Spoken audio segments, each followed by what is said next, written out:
오늘 하나님께서 우리에게 주시는 말씀은 요한계시록 2장 1절에서 7절까지 말씀입니다.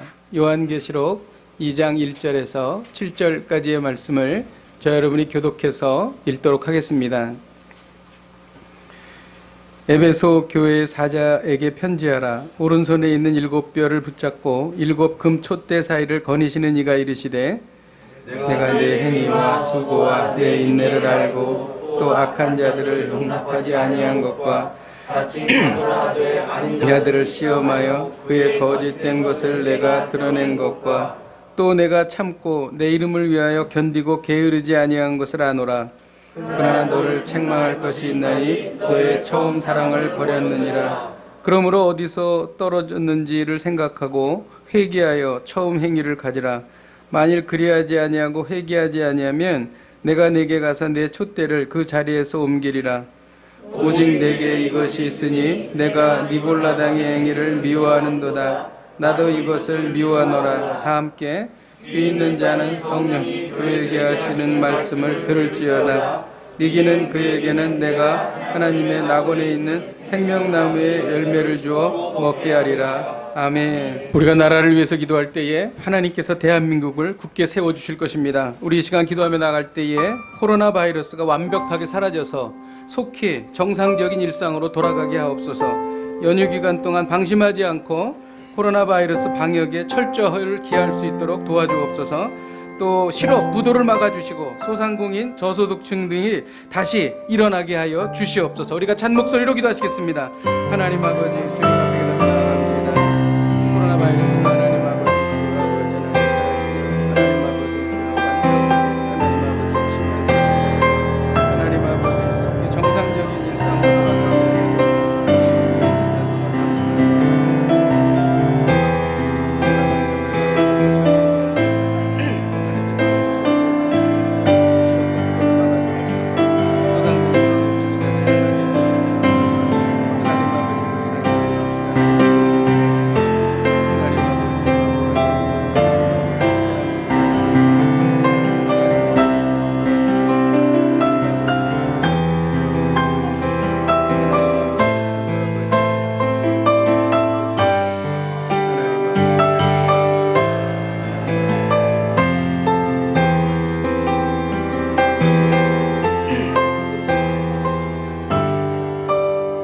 참으로 위험한 시간 돌아보건대 하나님께서 대한민국을 지켜주시고 저희들의 기도를 응답하여 주셨음을 감사드리옵나이다. 하나님, 정말 어렵고 힘든 시기를 잘 견딜 수 있도록 주께서 인도하셨듯이 하나님 아버지 역병과 질병으로부터 저희를 보호해 주시는 것뿐만이 아니라 온 세계가 경제적인 어려움에 빠져 있어도 하나님, 주님께서 우리를 도와주셔서 정말 이 부분에 있어서도 저희가 하나님의 놀라운 은택을 입게 하여 주시옵소서. 하나님 아버지, 하루속히 일상으로 돌아가게 하여 주시고 온 교회가 마음껏 예배드릴 수 있도록 인도하여 주시옵소서. 예수님의 이름으로 기도하였습니다. 아멘. 요한계시록은 종말과 심판이 기록된 책입니다. 그래서 사람들은 요한계시록이 무서운 책이다, 그렇게 이야기를 합니다. 그러나 요한계시록은 절대 무서운 책이 아닙니다. 요한계시록은 우리에게 소망과 기쁨을 주는 책입니다. 하나님의 뜨거운 사랑의 마음이 담긴 책입니다. 요한계시록을 통해서 예수님이 이렇게 말씀하세요. 내가 곧 간다. 참고 기다려라. 내가 가는 날은 거룩하고 기쁨이 넘치고 소망이 가득 찬 날이 될 것이다. 그러니 거룩한 신부로 기다려라. 내가 곧 간다. 이게 바로 요한계시록의 메시지입니다. 요한계시록은 사도 요한이 소아시아 7교회에게 보낸 서신 형식으로 쓰인 글입니다. 당시 소아시아에는 7교회 이외에도 골로새 교회나 드로아 교회나 다른 교회들이 많이 있었습니다. 그런데 7교회를 이렇게 지칭한 이유는 7이라는 숫자 때문입니다. 7이라는 숫자는 완전수입니다. 7은 안식일, 그리고 희년, 안식년, 이런 그 창조, 이런 것들을 표현하는 그러한 숫자입니다. 그러므로 이 요한계시록은 7교회뿐만이 아니라 그 당시에 있던 모든 교회에게 보낸 편지입니다. 그리고 그때뿐만이 아니라 앞으로 다가올, 그리고 지금 우리가 살고 있는 이 시대의 모든 교회를 향해서 쓰신 서신인 것이겠습니다. 되겠습니다. 7교회는 어떤 교회입니까? 7교회는 에베소 교회, 서머나 교회, 버가모 교회, 두아디라 교회, 사대 교회, 빌라델비아 교회, 그리고 라오디게아 교회입니다. 이 7교회를 세 부류로 나눌 수가 있어요. 칭찬과 책망을 받은 교회가 있고요. 서머나 교회와 빌라델비아 교회처럼 책망은 하나도 받지 않고 칭찬만 받은 교회가 있습니다. 그리고 라오디게아 교회처럼 칭찬이 하나도 없고 책망만 받은 교회가 있는 것입니다.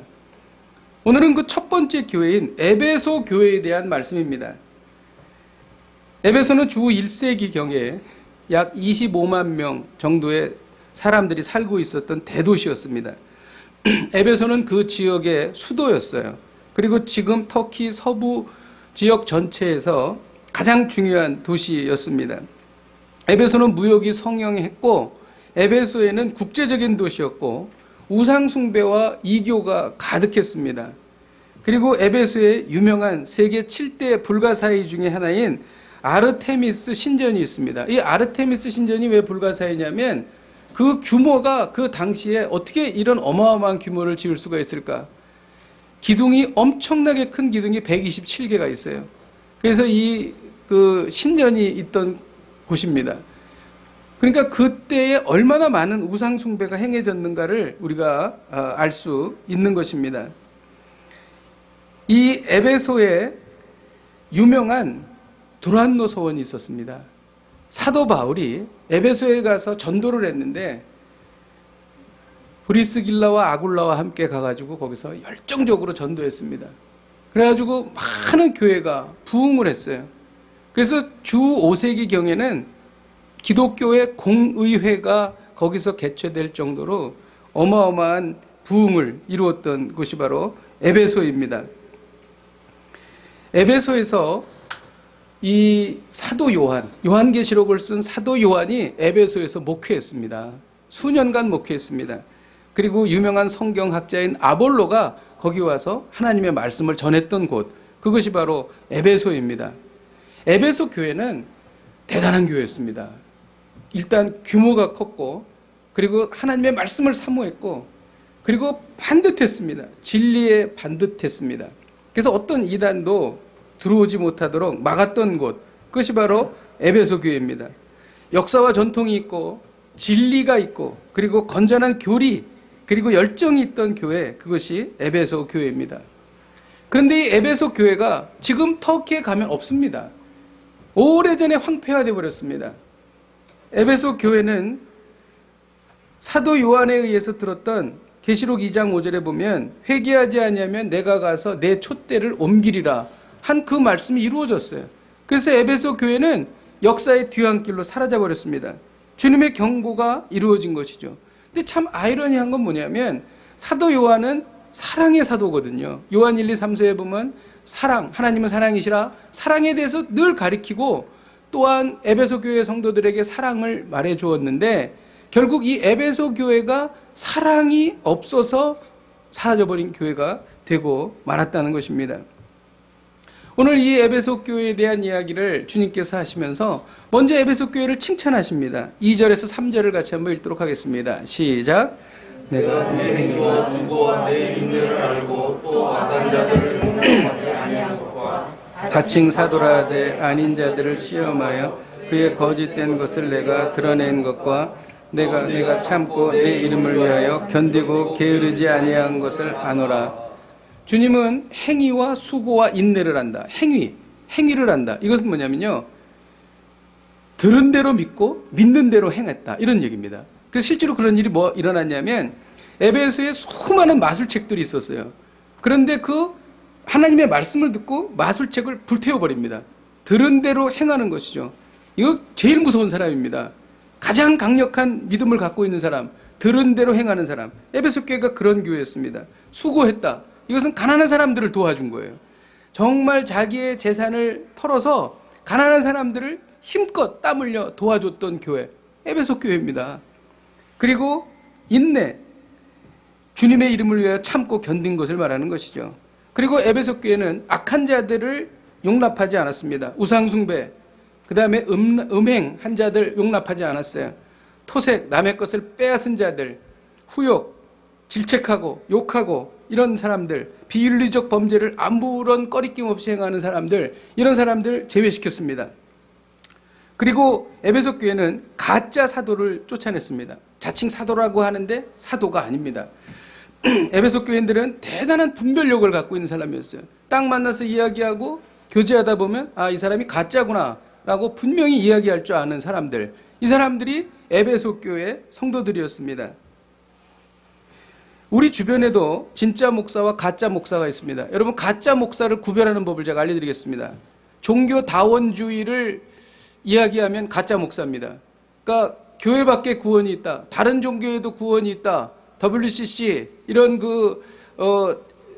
에큐메니칼 운동 이런 것들을 주장하고 기독교 외에도 구원이 있다라고 말하는 목사는 가짜 목사입니다. 여러분, 그냥 그렇게 아시면 되겠습니다.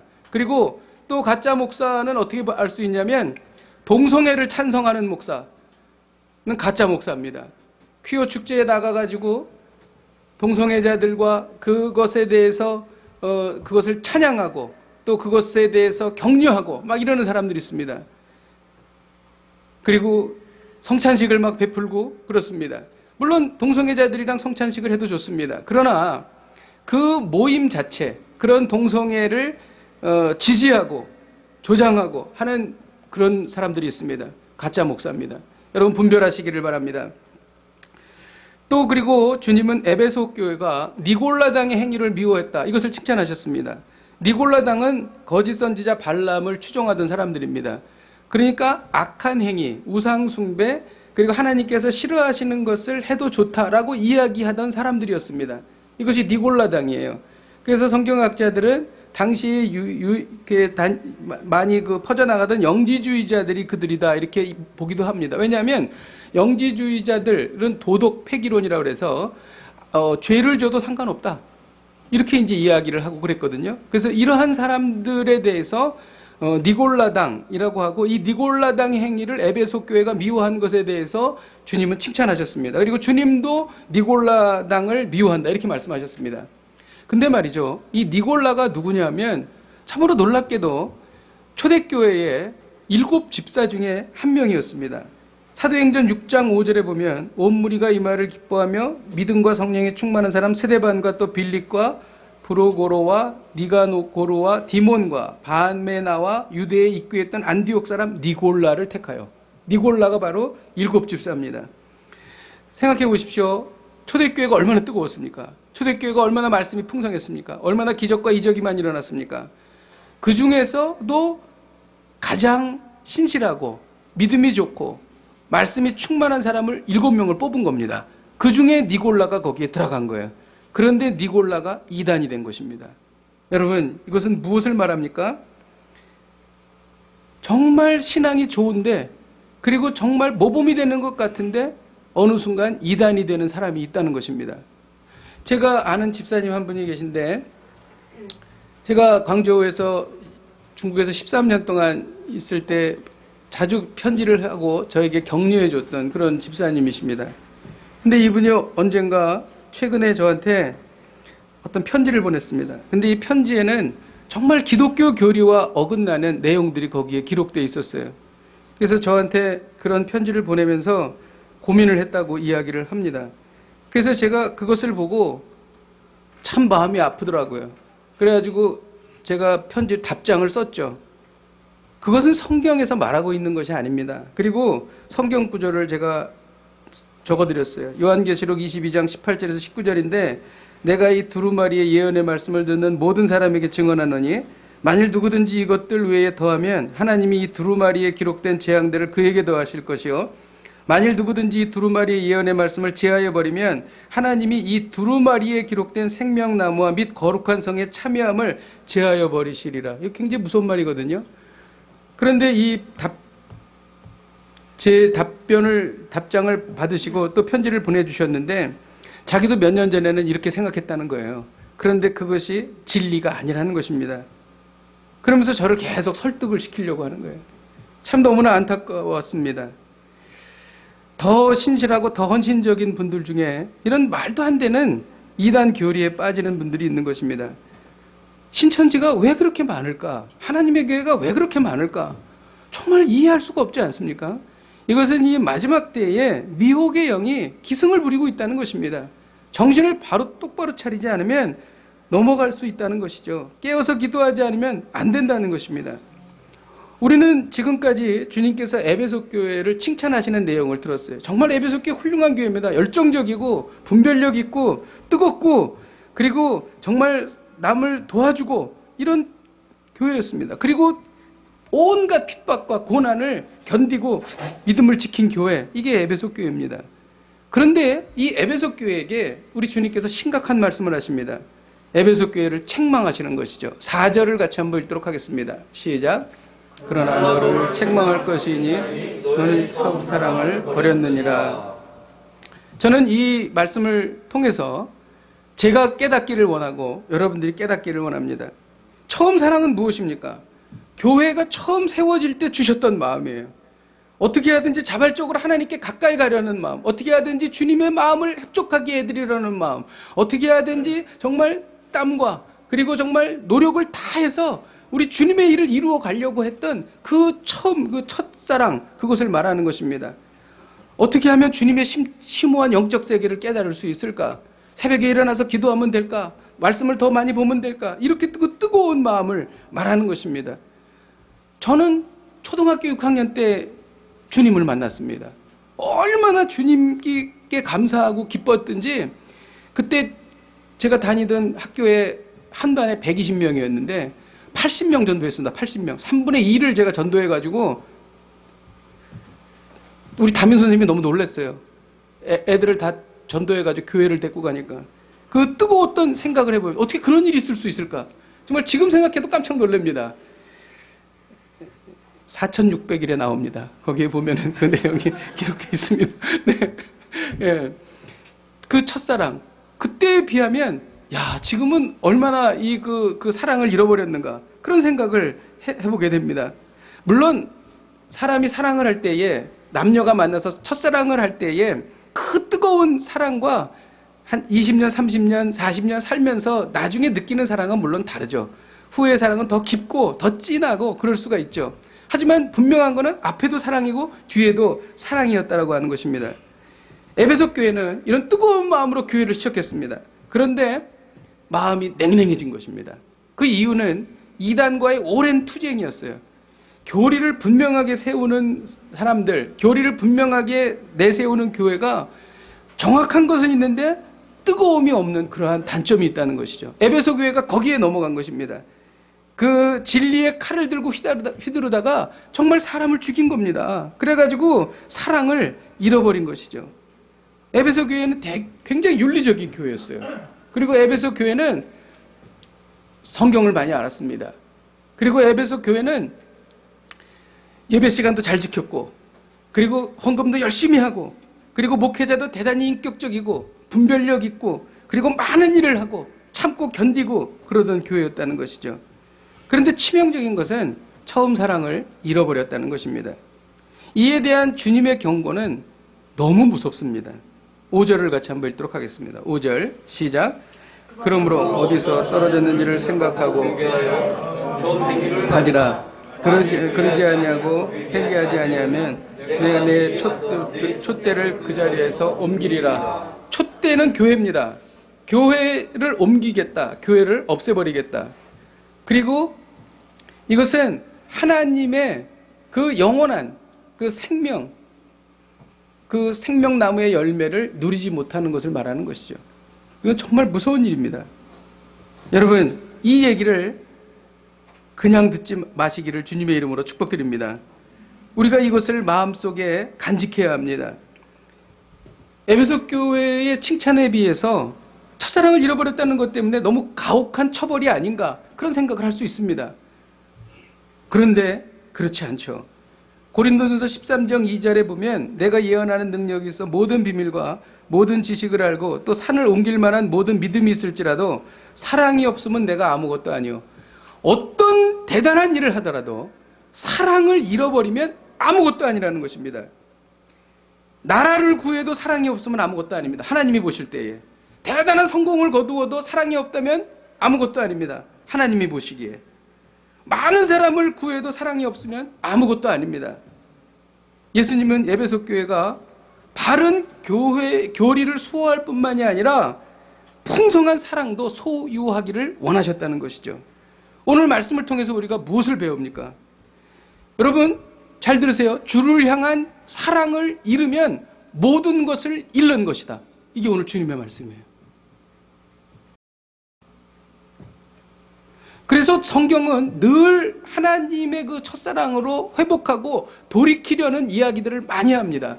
창세기에 보면은 야곱이 세겜에 거주할 때에 우상 숭배에 빠지기 쉬운 환경에 있었고 또 시므온과 레의 아들이 세겜 족속을 잔인하게 죽여서 주위 족속들과의 관계가 어려워져서 신앙적인 어려움에 빠지기 쉬운 상황이었어요.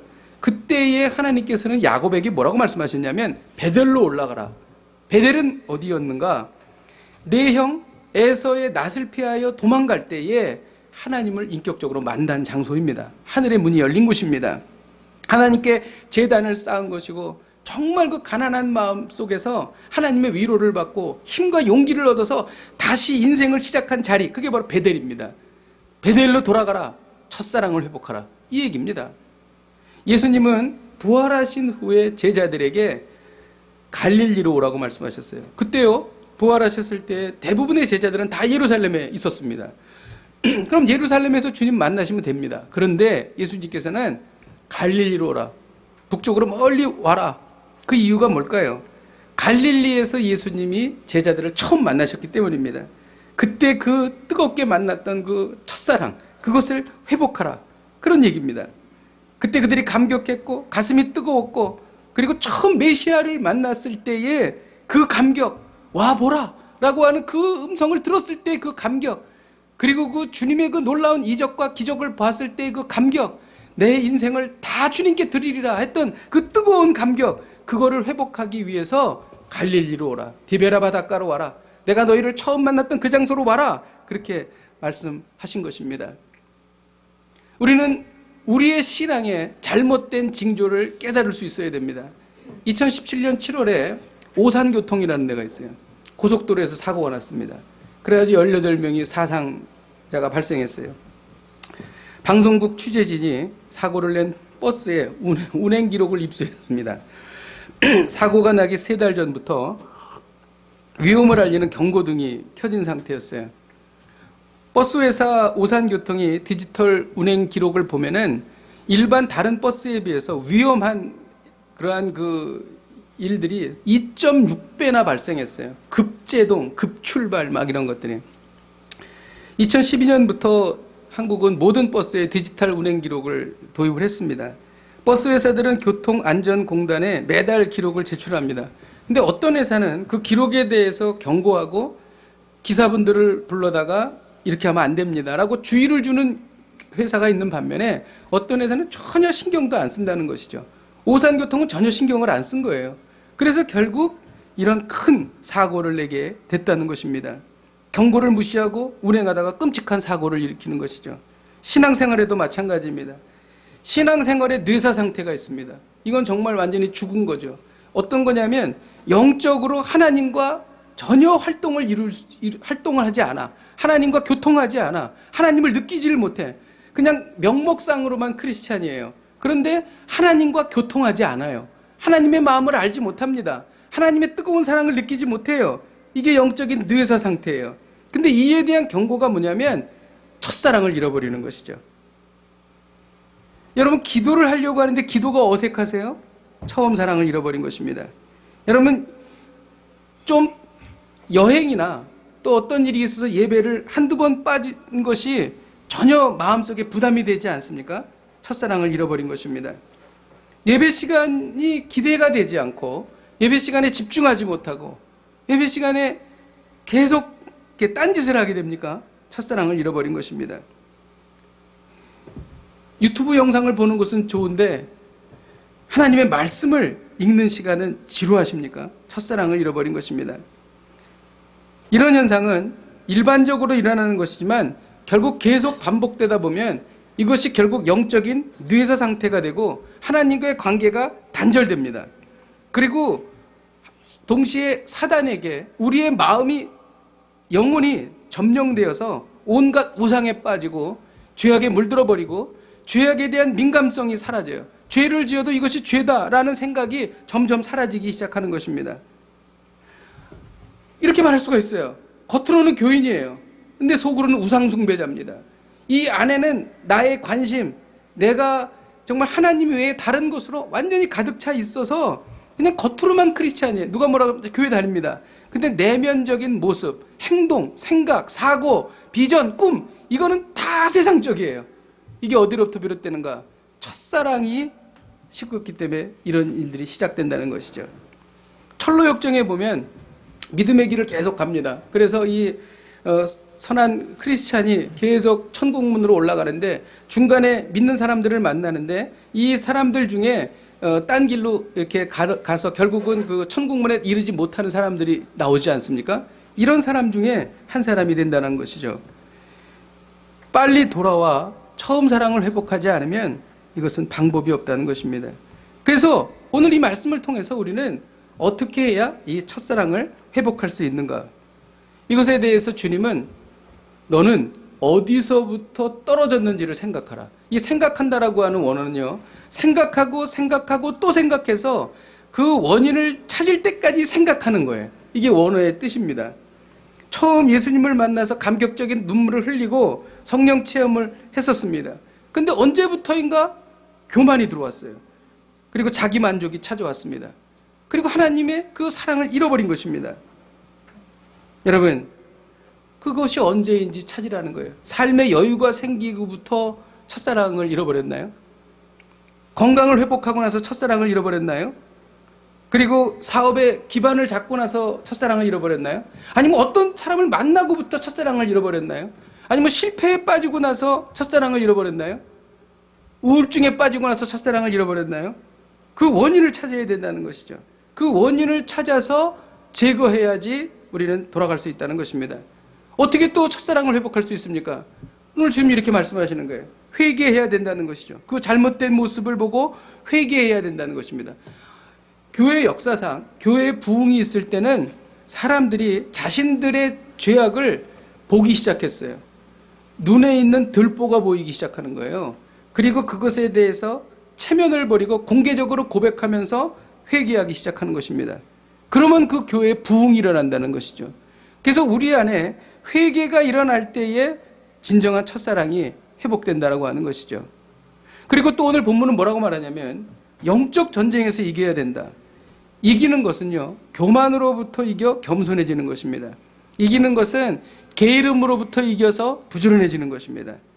이기는 것은 유혹으로부터 이겨서 거룩해지는 것입니다. 그래서 하나님께서는 이기는 자에게 보상을 약속하십니다. 오늘 본문에 보면 생명나무에 과실을 주어 먹게 하신다. 그렇게 말하고 있는 것입니다. 생명나무의 과실은 원래 에덴 동산에 있었어요. 그런데 아담이 타락 후 에덴 동산에서 쫓겨난 후에 하나님께서는 두루 도는 화영검을 두어서 생명나무를 지키게 하셨습니다. 여러분, 왜 생명나무를 먹지 못하게 에덴 동산에서 쫓아내셨을까요? 그 이유가 뭘까요? 그 아세요, 이유를? 왜 하나님께서 에덴 동산의 생명나무를 먹지 못하도록 에덴 동산에서 쫓아내셨을까? 이것은 우리에게 축복입니다. 왜냐하면 죄를 지은 상태에서 생명나무를 먹으면 죄를 지은 상태에서 영원히 살아야 돼요. 그것은 말할 수 없는 저주입니다. 그렇기 때문에 하나님께서 예수 그리스도를 통해서 구원하고 나중에 생명나무를 먹게 하시기 위해서 그렇게 우리에게 조치를 취해 주신 것입니다. 그런데 이기는 자에게 생명나무의 열매를 먹게 해주시겠다, 이렇게 약속하고 계시는 것입니다. 생명나무는 요한계시록에 보면 달마다 열리는 12가지 과실이 있습니다. 잃어버린 신라곤의 상징이 생명나무이고 우리가 다시 회복되는 복락원의 상징도 생명나무인 것입니다. 생명나무의 과실은 하나님의 나라를 의미하는 것이죠. 근데 이걸 누가 먹느냐? 이기는 자가 먹는다. 누가 이기는 자인가? 첫사랑을 회복하는 자입니다.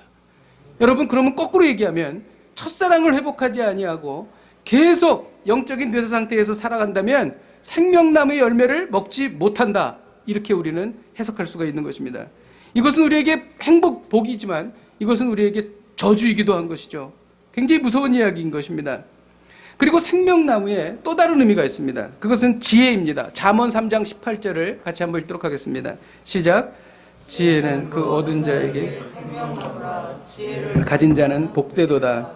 지혜를 가진 자에게 생명나무라고 말합니다. 그러니까 이 이기는 자에게 하나님께서 우리에게 지혜를 주십니다. 나의 지혜가 아니라 하나님의 지혜가 부어지기 시작하는 거예요. 세상을 살아가는 지혜, 비즈니스를 이룰 수 있는 지혜, 신앙생활을 잘 이룰 수 있는 지혜, 그리고 아름다운 가정, 행복한 가정을 이끌어갈 수 있는 지혜, 이런 지혜를 하나님께서 주시는 거예요. 누구에게 주시는가? 이기는 자에게. 누가 이기는 자인가? 첫사랑을 회복하는 자에게. 그러니까 우리 안에 하나님의 사랑이 충만하고 하나님의 첫사랑이 충만한 사람은 늘 지혜가 솟아나게 돼 있다는 거예요. 이게 하나님께서 우리에게 주신 약속인 것입니다. 우리가 이기려면 무기가 필요합니다, 여러분. 하나님께서 우리에게 이길 수 있는 무기를 주십니다. 시편 2장 9절에 보면 내가 철장으로 그들을 깨트리며 질그릇같이 부수리라. 철장은 철로 된 막대기입니다. 철로 된 막대기로 질그릇을 깨는 것은 일도 아닐 것입니다. 그렇게 이겨나갈 수 있다는 것이죠. 그래서 하나님께서 이길 수 있도록 우리에게 하나님의 전신갑주를 우리에게 주셨죠. 이 진리의 허리띠, 의의 호심경, 평안의 복음으로 예비한 신, 믿음의 방패, 구원의 투구, 성령의 검, 이것을 정리하면 말씀과 기도입니다. 우리는 말씀과 기도로 이겨나갈 수 있다는 것이죠. 저는 오늘 이 말씀을 통해서 그냥 말씀을 듣는 것이 아니라 말씀을 잘 이해하지 못한다 할지라도 우리가 우리 안에 이 첫사랑이 회복되었으면 좋겠습니다. 말씀을 준비하면서 깨달은 것이 있습니다. 5절에 보면 만일 그리하지 아니하고 회개하지 아니하면 내가 내게 가서 내 촛대를 그 자리에서 옮기리라고 말씀하십니다. 엄중한 이 경고는 받는 형벌 중에서 가장 두려운 것입니다. 만일 처음 사랑을 회복하지 않으면 심판을 받는다는 것이죠. 이 말씀을요, 주님의 말씀을 듣지 않으면 무서운 형벌을 받게 되니까 말씀에 순종해야 된다, 이렇게 생각하기 쉽습니다. 이것은 뭐냐면 매가 무서워서 피하는 형국이죠. 불순종할 때 초래할 결과가 두려워서 순종해야 되겠다, 이렇게 생각하는 것이죠. 근데 이것은 정말 주님의 말씀을 제대로 이해하지 못하는 것입니다. 여러분, 이 말씀을 엄중한 경고라고만 생각하면 우리는 주님을 몰라도 너무 모르는 것이죠. 물론 이 말씀은 엄중한 경고입니다. 그런데 이 말씀 안에는 주님의 눈물 어린 주님의 사랑이 담겨 있는 것을 보아야 합니다. 여러분, 생각해 보십시오. 회개하지 않으면 촛대를 옮기겠다고 하는 것이 주님이 정말 원하시는 것입니까? 주님이 원하시는 것은 우리가 회개하고 주님의 말씀을 따라 사는 거예요. 그리고 우리가 주님의 그 첫사랑을 회복하는 것입니다. 그래서 주님께서 그것을 통해서 복을 또 주시기를 원하는 것이죠. 이 말씀을 불순종하는 자에게 저주를, 그리고 순종하는 자들에게 복을 준다는 원칙을 선언하는 것으로 생각하면 안 돼요. 주님은 사랑이 가득하신 안타까운 마음으로 우리에게 권면하시는 거예요. 그분들의 백성들이 연약함을 딛고 일어나 강해져서 소망을 가지라는 것입니다. 그분의 백성들이 유혹에서 벗어나 거룩하기를 원하는 주님의 기대와 소망이 이 안에 담겨 있는 것입니다. 우리가 이 주님의 마음을 깨닫는다면 우리의 태도가 달라질 것입니다. 형벌을 받지 않으려고 슬금슬금 주님을 피해가는 것이 아니라 하나님 아버지의 마음을 아프게 하지 않도록 최선을 다하는 성도가 된다는 것이죠. 이것이 바로 속 깊은 신앙인, 철든 신앙입니다. 주님은 우리와 언약하셨어요. 영원히 언약하셨어요. 그분의 모든 생명을 걸고 우리를 사랑하기로 언약하셨어요. 여러분, 우리가 이 주님의 마음을 깨달아야 할 것입니다. 철든 신앙인, 속 깊은 신앙인이 되어야 될 것입니다. 언제까지 우리가 매가 무서워서 순종하겠습니까? 이제는 순종하는 것이 하나님을 아프지 않게 해드리기 위하여, 내가 하나님의 마음을 아프지 않게 해드리기 위해서 내가 해야 되겠다, 이런 마음을 우리가 가져야 되지 않겠습니까? 하나님의 마음을 살펴 흡족하게 해드리기 위해서 하나님께 가까이 나아가고, 또 하나님의 마음을 흡족하게 해드리는 성도가 되어야 할 것입니다. 이 말씀이 만일 그러하지 아니하고 회개하지 아니하면 내가 내게 가서 내 촛대를 그 자리에서 옮기리라 라는 말의 깊은 뜻인 것입니다. 오늘 하나님은 우리에게 말씀하십니다. 주를 향한 사랑을 잃으면 모든 것을 잃는 것이다. 주를 향한 사랑을 잃으면 모든 것을 잃는 것이다. 이를 위하여 처음 사랑을 회복하십시다. 우리 함께 찬양하고 기도하겠습니다. 우리 주를 향한 나의 사랑을 우리 같이 찬양하십시다.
메마른 심령에 처음 사랑을 부어주옵소서.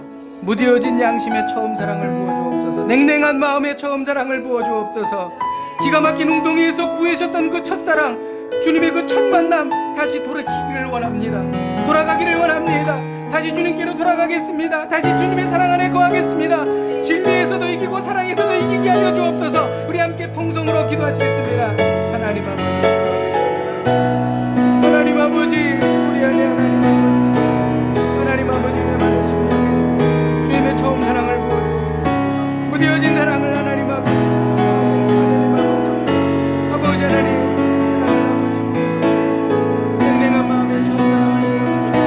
하나님 아버지, 다시 주님께로 돌아가기를 원합니다. 하나님 아버지, 다시 주님의 사랑을 인도하겠습니다. 진리에서도 이기고 사랑에서도 이기게 하여 주옵소서. 함께 통성 아버지 하나님, 우리가 기도를 나갈 때에 하나님 아버지, 주여 아버지 하나님, 우리가 통성으로 기도할 때 하나님 아버지, 그 주님의 사랑이 부어지게 하여 주시고, 하나님 아버지, 그 첫사랑이 생각나게 하여 주시고, 하나님 아버지, 그 뜨거운 주님의 그 사랑을 경험하게 하여 주시옵소서. 하나님 아버지, 우리 아버지 메마른 마음, 하나님 아버지, 주의 강박한 마음을 여겨주시고, 하나님 아버지 변화시켜 주시기를 소망합니다. 하나님 아버지, 기도가 열리게 하여 주시옵소서. 하나님 아버지, 우리의 답답한 마음이 치유되고 회복되는 놀라운 역사 은혜가 일어날 수 있도록 하나님 아버지 주 도와주시고, 하나님 아버지 은혜 베풀어 주시옵소서.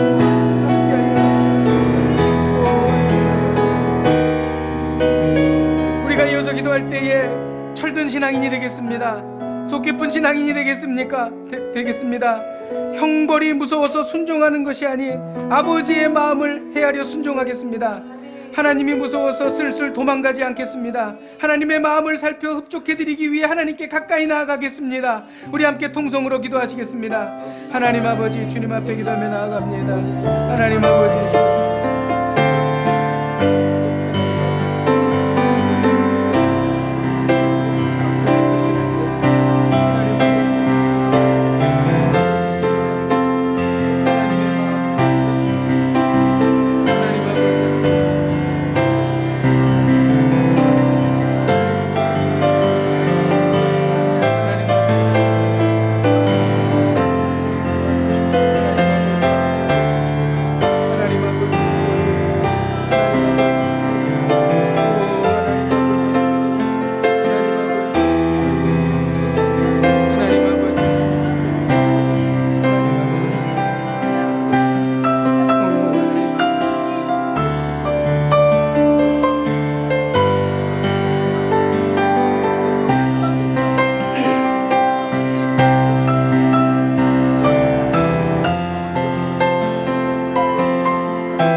하나님 아버지, 우리 안에는 너무나 많은 생각들이 있습니다.